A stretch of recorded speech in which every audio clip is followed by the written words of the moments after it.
분명 세상에는 착하고 선하다 인정받는 이들이 있습니다. 정직하고 공정하게 살아감으로 타인의 기감이 되며 존경받는 이들이 있습니다.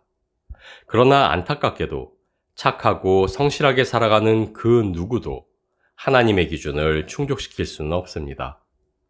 세상이 그 선함을 인정하며 칭송할지라도 거룩하고 완전하신 하나님 앞에서 인간 모두는 그저 죄인일 뿐입니다.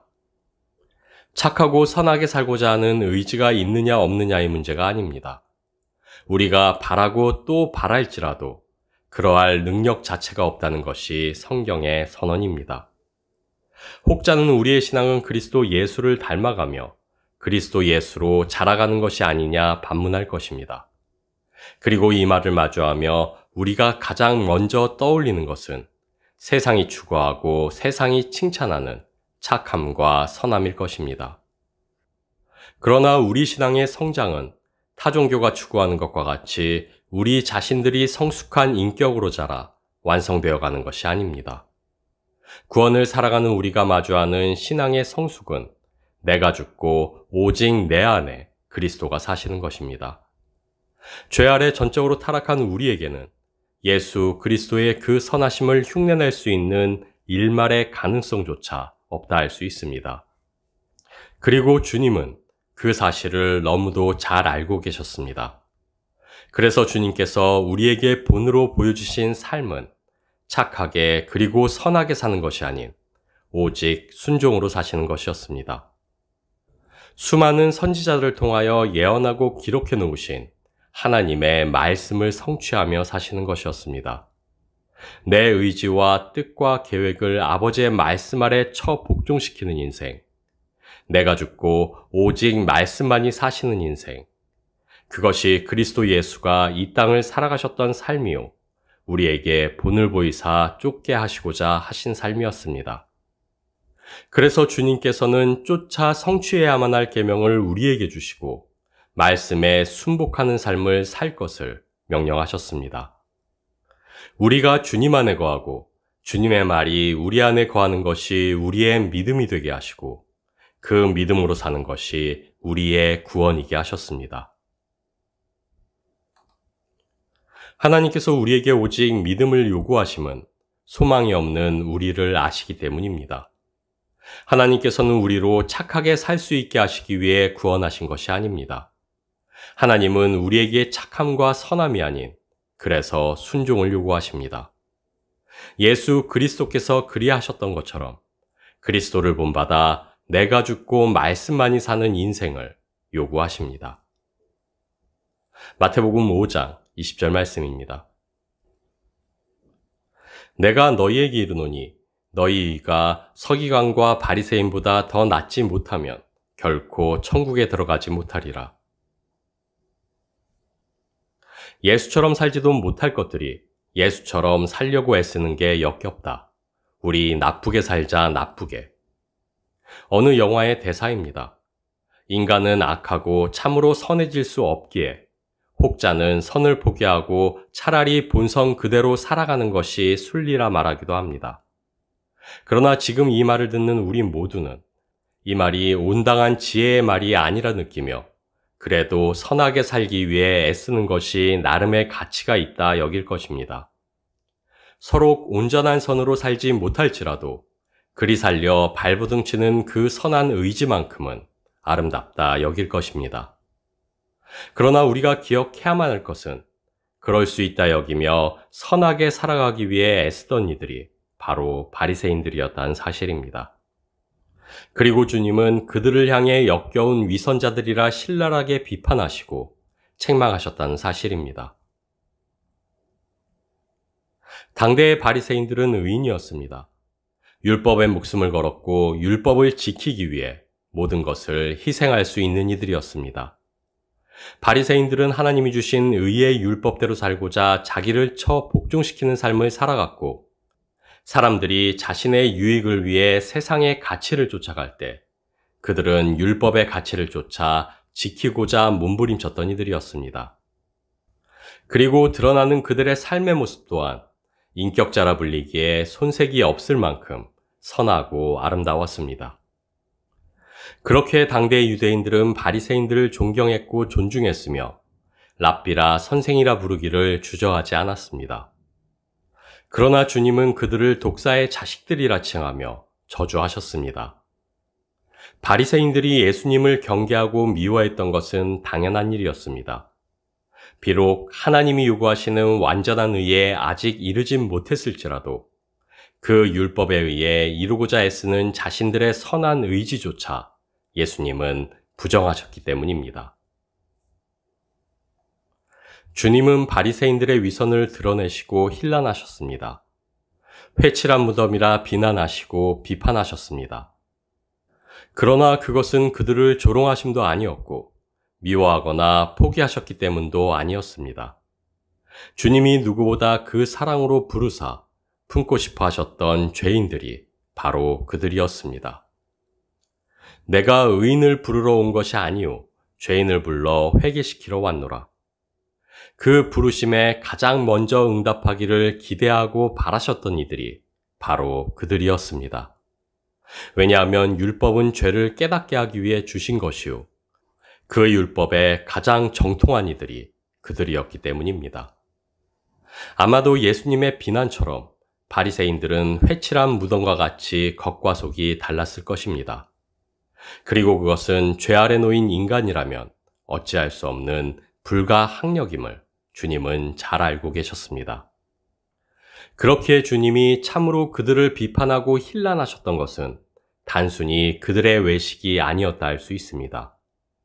주님은 바리새인과 사두개인들의 누룩을 주의하라 교훈하셨고 그들을 소경이 되어 소경을 인도하는 자라 비판하셨으며 교인 하나를 얻기 위하여 바다와 육지를 두루 다니다가 생기면 너희보다 배나 더 지옥 자식이 되게 하는도다 한탄하셨습니다. 당대의 바리새인들과 서기관들은 하나님의 말씀보다는 장로들의 유전을 더 따르고 있었습니다. 그리고 그것이 의미하는 바는 그들이 말씀의 본질과 목적은 외면한 채 사람들이 좋아하고 세상이 옳다 여기는 가치를 쫓고 있다는 것이었습니다.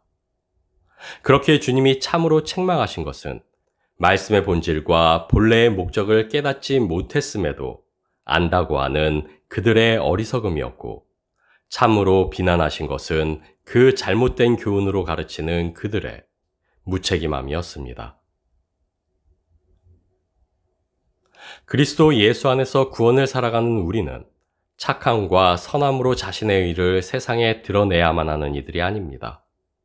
우리에게는 그럴 힘도 능력도 없거니와 오히려 그것은 모든 일을 죄 아래 가두는 하나님의 말씀에 반하는 것이요 주님이 책망하시고 경고하신 바리새인들의 교훈을 쫓는 것일 뿐입니다. 스스로 의롭고자 하는 인간의 시도는 언제나 위선으로 끝날 뿐이기에 그래서 우리는 바리새인과 서기관들처럼 의로운 체하며 이 땅을 살아가는 이들이 아니오 차라리 여전히 가난하기만 한 우리 자신들에 대해 애통하고 절규하며 살아가는 이들입니다. 그리고 그 애통으로 하나님을 구하고 찾고 두드리는 것이 우리로 그리스도 예수 안에 거하게 하며 오히려 우리를 의롭게 하고 선하게 하며 착하게 합니다. 로마서 6장 14절 말씀입니다. 죄가 너희를 주장하지 못하리니 이는 너희가 법 아래 있지 아니하고 은혜 아래에 있음이라. 여전히 죄 아래 놓여 있는 세상과 마찬가지로 예수 그리스도 안에 있는 우리도 또한 여전히 용서받아야만 하는 죄인이라는 사실을 우리는 잊지 말아야만 합니다. 그래서 주님께서는 우리가 우리에게 죄 지은 자를 사하여 준 것 같이 우리의 죄도 사하여 주옵시고라 기도하라 가르치셨습니다.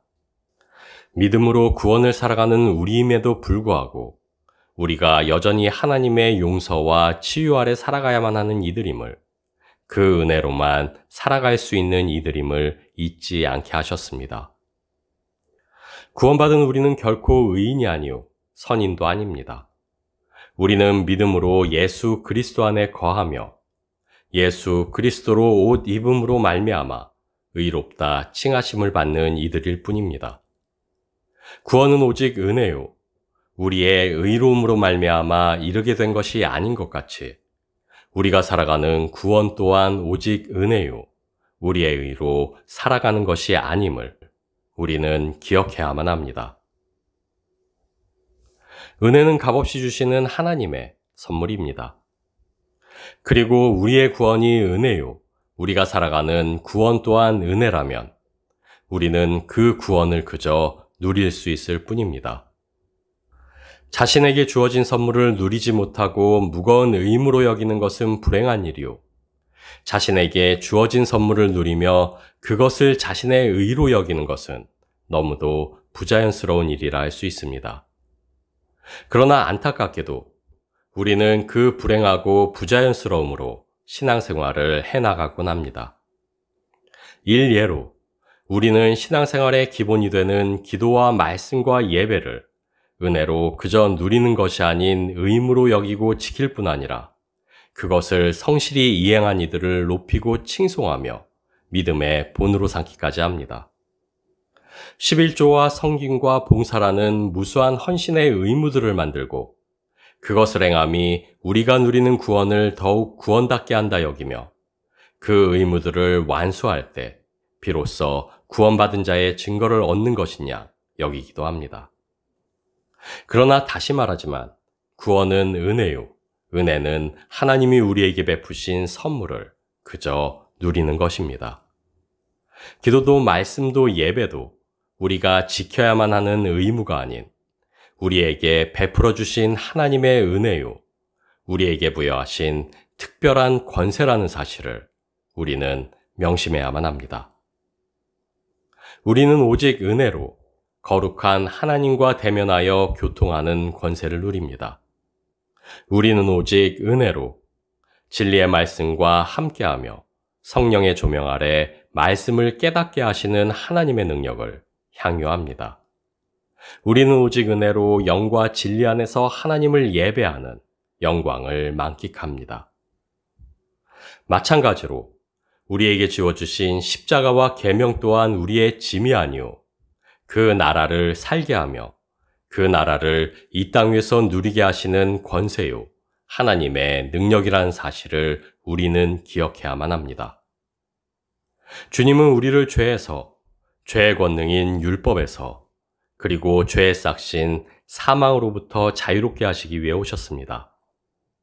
그렇게 우리에게 지어주신 십자가가 우리에게 명령하신 주의 계명이 우리로 자유케 하는 하나님의 은혜요 권세일지언정 우리로 짊어지게 하시는 무거운 멍에일 수는 없습니다. 우리 안의 죄성은 여전하나 우리는 죄로부터 자유롭고 율법은 결코 폐하여지지 않으나 우리는 그리스도께서 완전케 하신 자유의 율법 아래 있으며 죄와 사망의 법에서 해방된 우리는 그리스도 예수 안에 있는 생명의 성령의 법 아래 있습니다. 그렇게 구원을 살아가는 우리는 오직 하나님의 은혜요 권세인 주의 사랑이 매일 뿐 다른 모든 것으로부터 자유합니다. 그러므로 아들이 너희를 자유케 하면 너희가 참으로 자유하리라.